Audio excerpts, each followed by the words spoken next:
We begin tonight with breaking news. We are learning disturbing details about a Plano ISD teacher who's been arrested. We just got the affidavit against Paul Campbell, who taught at Brinker Elementary School. It says 2 victims reported abuse over the holiday weekend. The children say Campbell touched their private area while inside the classroom. The children said it happened multiple times this last school year.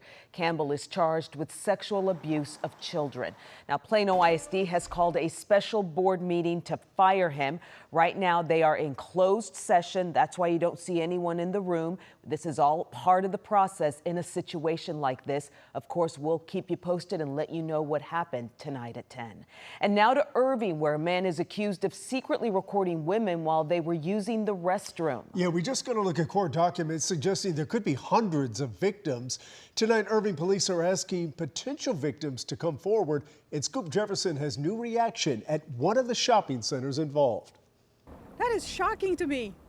As we are about to walk into the store. Joelle is taking her daughter Camille birthday shopping, both shocked to learn what a man is accused of doing inside one of their favorite stores. Irving police say 19-year-old Macarius Bates spent months secretly recording women in dressing rooms and restrooms, including the one here at TJ Maxx on MacArthur Boulevard. Who does that? Oh my goodness, who does that? Police arrested Bates at this Kroger near TJ Maxx, saying he had already secretly recorded women at a different Kroger. Bates was arrested on June 26 on multiple counts of invasive visual recording. Detective Maria Herring shared what she considers even more alarming evidence in their case against Bates. There's nearly 300 images, right, that are invading someone's privacy, and we just haven't narrowed down exactly how many victims. The images, police say, date back to April, showing women in department stores, dressing rooms, and restrooms, victims not yet identified. If you know or believe that your privacy was invaded at some point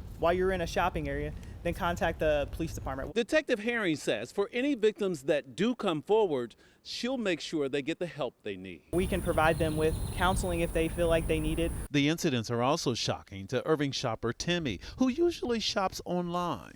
You don't use the dressing room? I don't use the dressing rooms, no. Why I usually not? would. Because why should I?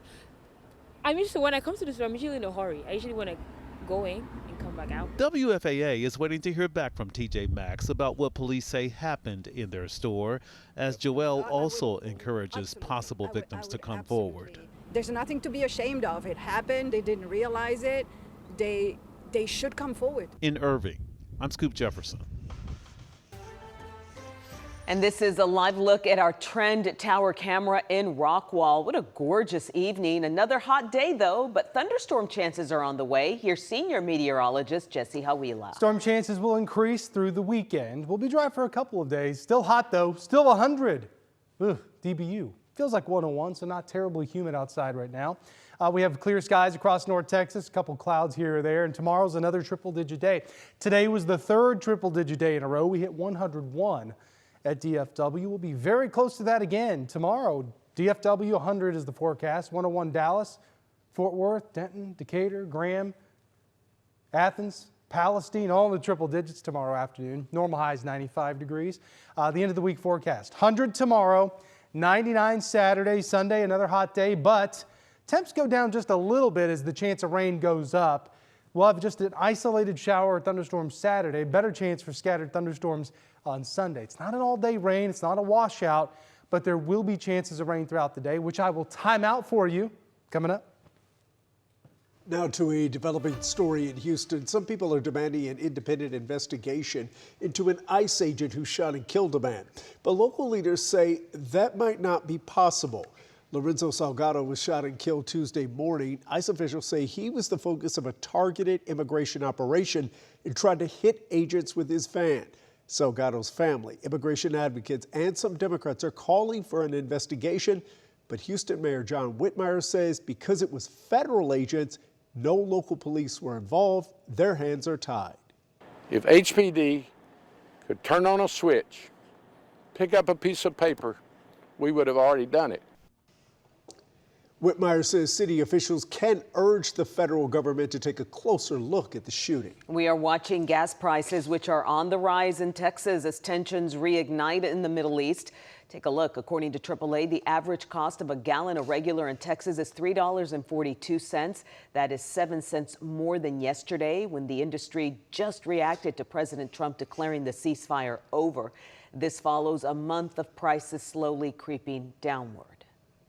Tonight, North Texas, the aviation world and admirers everywhere are remembering Grapevine's Wally Funk. She worked to become an astronaut at a time women were not granted those opportunities. But that didn't stop Wally from achieving her dreams and capturing the heart of a nation decades later. Brittany Costello looks back on her remarkable life. Wally Funk was 87 years old when she passed peacefully at her Grapevine home Wednesday. It really hasn't hit me yet. She was with her friend turned family, Duff Odell. That's a painting of her plane. Surrounded by the mementos and photos. This is Wally with her mom. That document a life most people only dream of. My mom told me I could do anything.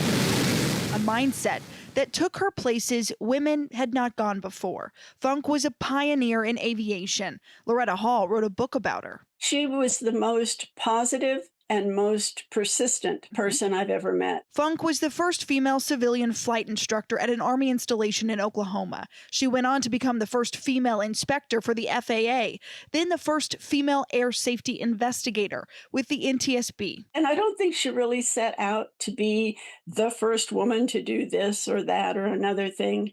She just wanted to do what she wanted to do and what she knew she was capable of doing. In 1961, she was part of the Mercury 13, America's first female astronaut test program. She did better on many tests than some of the men astronauts did. America wasn't ready for women in space back then. That didn't stop her. She was determined. But in 2021, at 82 years old, Funk went into space and became the oldest woman to do it. It was great. I loved it. I can hardly wait to go again. While news of her passing is hard. I'll miss her. She had the most fabulous life, and she loved every minute of it. Her friends hope people remember how she lived. She'd always say, don't you let anybody tell you you can't do something. They know the world is better because of it. We'll be standing on her shoulders forever. She made a difference in the world. Not everybody gets to do that. In Grapevine, I'm Brittany Costello. And tonight, the city of Grapevine is mourning her loss. Wally Funk was a Grapevine giant. And Chris, I want to show you something that is so remarkable. This is a picture of her at the Grapevine Public Library where she was all the time.